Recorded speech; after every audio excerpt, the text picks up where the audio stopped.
करवावहै तेजस्विनावधीतमस्तु मा विद्विषावहै। ओम शांति शांति शांति। मनुस्मृति की इस अध्ययन कक्षा में आप सभी का स्वागत है।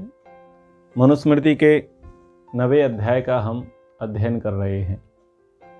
कल की कक्षा में आपने विवाह विच्छेद और दूसरे विवाह के प्रकरण में सुन करके बहुतों को अच्छा भी लगा होगा और बहुतों को आश्चर्य भी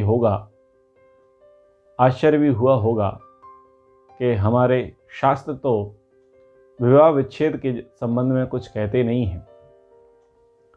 तो आपका आश्चर्य यथार्थ है।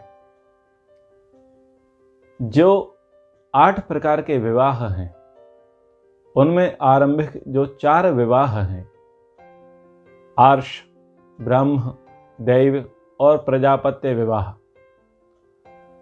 ये 4 विवाह श्रेष्ठ माने गए हैं, आदर्श माने गए हैं।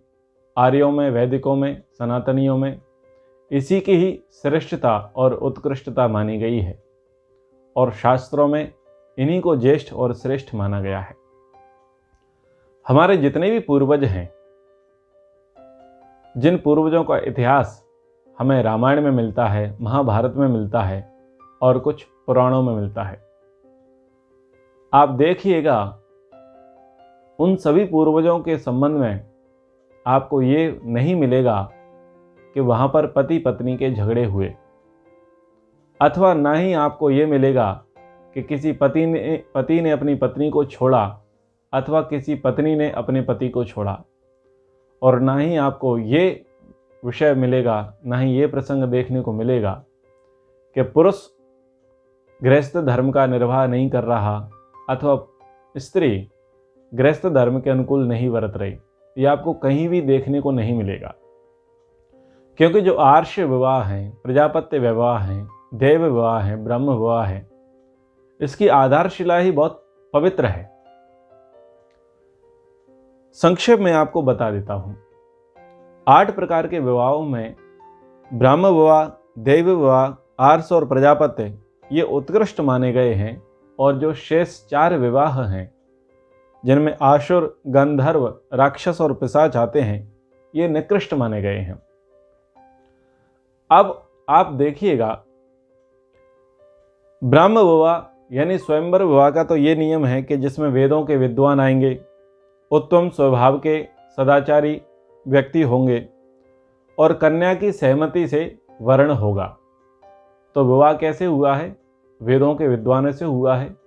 जो विवाह करने वाली है वो भी वेदों की विदुषी है, दोनों का स्वभाव सदाचारी है, और कन्या की सहमति से विवाह हुआ है, और वो गृहस्थ के धर्म को और उनके दायित्वों को अच्छी प्रकार से जानते हैं, समझते हैं, सुशिक्षित हैं। तो ऐसे लोगों का वैवाहिक जीवन, दाम्पत्य जीवन बिगड़ने से तो रहा, इनमें तलाक जैसी, विवाह विच्छेद जैसी कोई संभावना है ही नहीं, इसलिए कोई भी इतिहास ऐसा नहीं मिलता।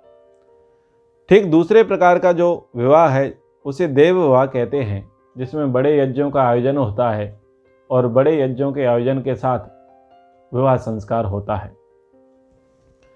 फिर देव विवाह के अनंतर आर्ष विवाह होता है, जिसमें धर्मपूर्वक कन्या का दान किया जाता है और गुण कर्म स्वभाव मिलाकर के ही सब रीति से विवाह होते हैं। और चौथा जो विवाह है वो है कन्या और वर की दोनों की आपसी सहमति होती है, दोनों विवाह करने के लिए निश्चय करते हैं, जिसमें माता पिता प्राथमिकता से वर और वधू का चयन करते हैं, जिसमें वर और वधू का भी एक दूसरे के प्रति सहमति प्रदान होती है और गुण कर्म स्वभाव योग्यता को मिलाकर के विवाह होता है। महानुभावों, जहाँ पर गुण कर्म स्वभाव योग्यता और गृहस्थ के दायित्वों को जानने समझने वाले होंगे, वहाँ पर आपको विवाह विच्छेद जैसी पारिवारिक मनमुटाव, तनाव, घरेलू हिंसा ऐसी चीज़ें आपको देखने को मिलेंगी ही नहीं। इसलिए हमारे शास्त्रों में ऐसे विवाह विच्छेद अथवा तलाक जैसी कोई चीज़ है ही नहीं। लेकिन जो शेष 4 प्रकार के विवाह हैं, जिनमें आसुर विवाह, गंधर्व विवाह, पिशाच और राक्षस विवाह हैं, आप इनको समझिए। आसुर विवाह अगर आप सरल शब्दों में समझना चाहते हैं तो दहेज लेकर के, जो विवाह दहेज पर आधारित है, यानी जिस विवाह में दहेज मांगा गया है, दहेज लिया गया है, दहेज दिया गया है, उस प्रकार का विवाह। फिर गांधर्व विवाह। गांधर्व विवाह है दैहिक आकर्षण को बताता है, जिसमें कन्या वर की ओर आकृष्ट हुई है अथवा वर कन्या की ओर आकृष्ट हुआ है और दोनों ने पारस्परिक सहमति से संबंध स्थापित किए हैं और विवाह किया है। यानी उन्होंने क्या देखा, काम वासना से ग्रसित होकर के उन्होंने केवल शरीर को देखा, सूरत को देखा, सीरत को नहीं देखा, दैहिक आकर्षण को देखा, मन की पवित्रता को, आत्मा की निर्मलता को नहीं देखा। ठीक है। फिर जो पिशाच और राक्षस विवाह आते हैं, ये तो अत्यंत ही निकृष्ट हैं, जिसमें छीना झपटी, चोरी और बलात्कार जैसी स्थितियां आती हैं, डरा धमका करके विवाह किए जाते हैं, प्रताड़नाएं देकर के विवाह की जाती हैं, पारिवारिक जनों को दुखी करके विवाह किया जाता है और ऐसे ऐसे प्रसंगों में ये विवाह हैं। तो जब धन को लेकर के, धन को प्राथमिकता देकर के विवाह होंगे, जब शरीर को प्राथमिकता देकर के विवाह होंगे, अथवा जो काम क्रोध से वशीभूत होकर के जो विवाह होंगे, तलाक उन्हीं में होगा, विवाह विच्छेद उन्हीं में होगा। तो उन्हीं में क्या होगा, क्योंकि उनकी आधारशिला ही गड़बड़ है, अशुद्ध है, अशास्त्रीय है। तो आधारशिला ही जब उनके अशास्त्रीय है, यानी सीधी सी बात है कि वो लोग अयोग्य हैं।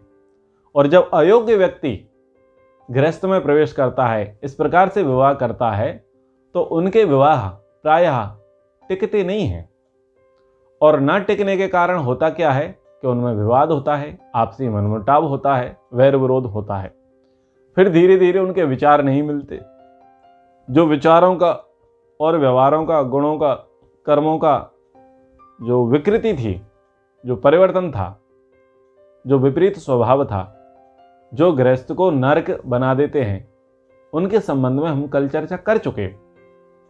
उन्हीं परिस्थितियों में और वही लोग वो क्या करेंगे, वो एक दूसरे को त्याग देंगे, वो छोड़ देंगे, वो मानवीय सभ्यता को, वो गृहस्थ की परंपरा को, वो मर्यादा को इतने प्राथमिकता नहीं देंगे। वो अपने वर्तमान ऐहिक सुखों को ही प्राथमिकता देंगे।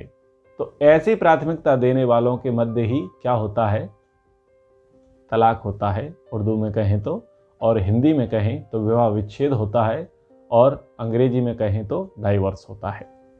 तो ये मैंने आपको भूमिका कल की कक्षा के संबंध में कहा था, क्योंकि ये मैंने कहा भी था कि अभी कुछ पक्ष बाकी रह गए हैं इस प्रसंग के।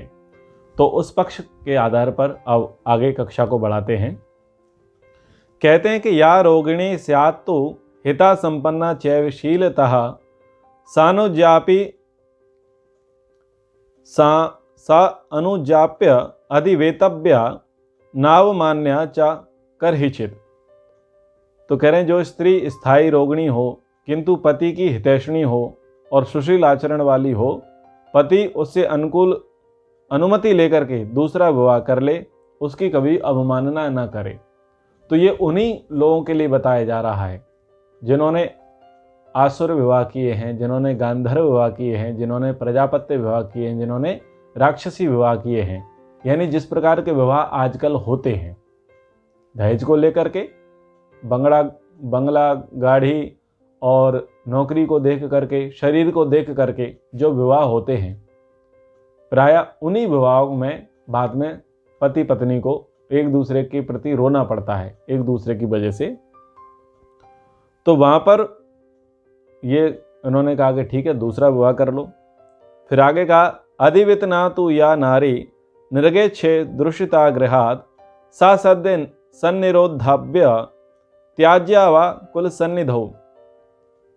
तो जो पहले कहा गया उस आधार पर कि दूसरा विवाह करने पर जो स्त्री क्रोध में आकर घर से निकल जाए, उसको तुरंत रोक कर रखें अथवा उसके परिवार वालों के पास छोड़ देवें।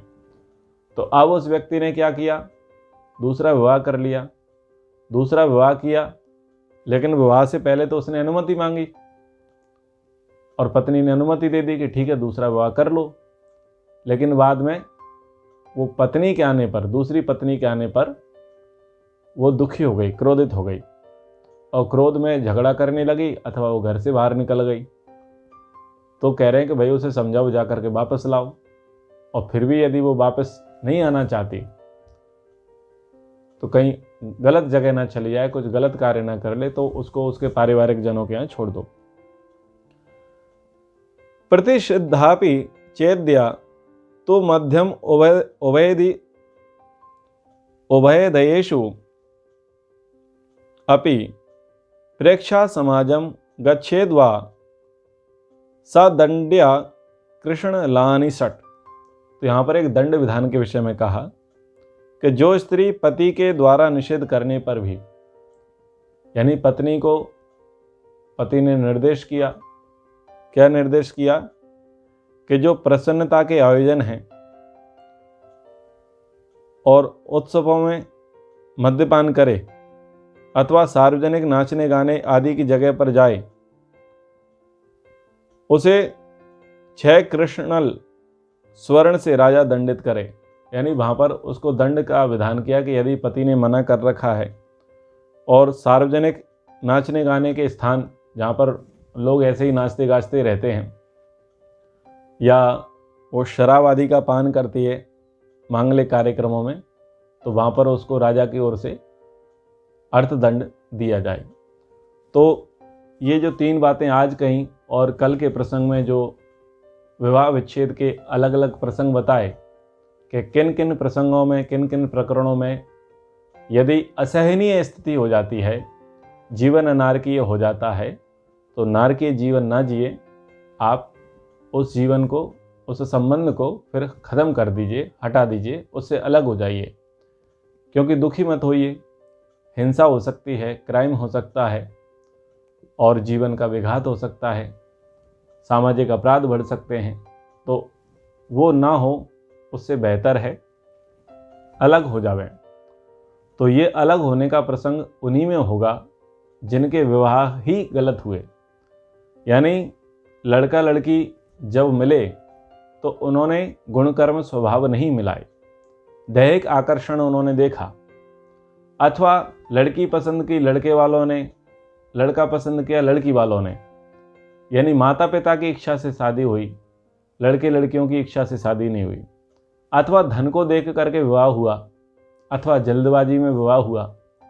ऐसे प्रसंगों में प्रायः क्या होता है, परीक्षा नहीं होती, गुण कर्म स्वभावों की परीक्षा नहीं होती, और न ही इस बात की परीक्षा होती कि वो व्यक्ति गृहस्थ के योग्य है भी या नहीं, और न ही इस बात की परीक्षा हो पाती कि वो लोग किसी असाध्य रोग से पीड़ित तो नहीं है, उस घर में कोई मानसिक रोगी तो नहीं है, कोई शारीरिक रोगी तो नहीं है, कोई आनुवंशिकी रोग तो नहीं है, आदि आदि और अन्य दोष भी जो विवाह के प्रसंग में पहले कक्षाओं में बताए थे, उन दोषों पर भी ध्यान नहीं दिया जाता और विवाह कर लेते हैं और बाद में जाकर के पछताते हैं। तो उस प्रसंग में ये यहाँ पर विवाह विच्छेद का कहा गया। आगे और इस प्रसंग को हम आगे पढ़ेंगे। तो इतना कह कर के कल की कक्षा को आज के प्रसंग के बगैर अधूरा माने और आज के प्रसंग को कल की कक्षा जो हो चुकी है उसके बगैर अधूरा माने। ये दोनों को मिलाकर के ये पूरा प्रसंग होता है। तो कक्षा को हम यहीं पर विराम करते हैं। एक बार उनका उच्चारण। ओम।